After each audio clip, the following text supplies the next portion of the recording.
โอกาสที่พลโทวันทองกองมณีรัฐมนตรีกระทรวงป้องกันความสงบได้เข้าร่วมกองประชุมสรุปเวียงงานตำรวจประจำปี 2025 และวางทิศทางแผนการเวียงงานจุดสูงปี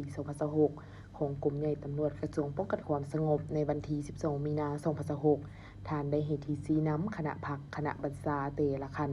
นายและพลตำรวจทุกสหายให้เอาใจใส่กำเนินและปฏิบัติตามหน้าที่ใหญ่ที่กระทรวงบางโอกในนั้นพัวพันโดยกลุ่มกับเวียงงานบรรดาสหายซึ่งนาทีนี้เมนนาทีต้นโตของกำลังตำรวจบรรดาสหายต้องเป็นเจ้าการรับผิดชอบพ้นครัววางแผนกำหนดทิศทางมาตรการวิธีป้องกันสกัดกั้นแก้ไขปัญหาปรากฏการณ์โยโทในสังคมให้ดีกว่าเก่านอกนั้นบรรดาสหายต้องสุ่มใจตั้งหน้าปรับปรุงบำรุงก่อสร้างและเอาใจใส่ศึกษาอบรมนายและพลตำรวจให้มีความโปร่งใสเข้มแข็งหนักแน่นมีคุณภาพและหันปินทันสมัยอย่างแข็งแรงเพิ่มทวีเวียงงานติดตามกำเนิดสภาพกลอุบายการเคลื่อนไหวทำลายม้างผีของกลุ่มคนบดีพร้อมทั้งมีวิธีการมาตรการป้องกันสกัดกั้นและแก้ไขทันเวลานิ่มนวลคงเคลรับประกันบ่ให้มีทรงวางที่ศัตรูจะสวยไส้และต้านคืนกับพวกเฮา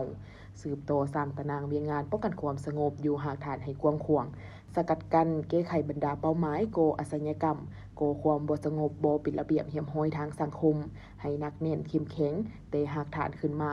สืบโตแก้ไขปัญหายาเสพติดตาม6เวียงงานจุดสูงเอาใจใส่เวียงงานสืบสวนสอบสวนและดำเนินคดีต่างๆให้บองไวบ่ให้คดีอังโอเกยาวและให้ถูกต้องตามระเบียบกฎหมายถือขั้นตอนของการดำเนินคดีมีความเข้มงวดโปร่งใสและยุติธรรมรับประกันบ่ให้ของกลางคดีมีการตกเหี่ยเสียหายสุ่มใส่แก้ไขปรากฏการณ์โยโทในสังคมอย่างเป็นระบบกลุ่มเกี่ยวสิ้น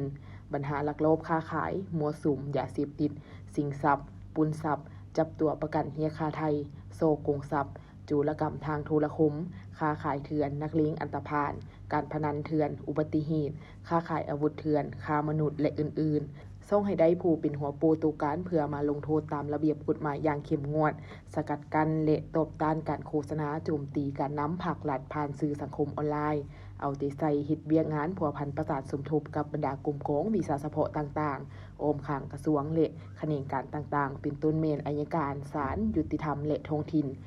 รับประกันให้การปฏิบัติบทบันทึกรวม4ภาคส่วนเกี่ยวกับการดำเนินคดีตามขบวนการยุติธรรมให้มีประสิทธิผลสูง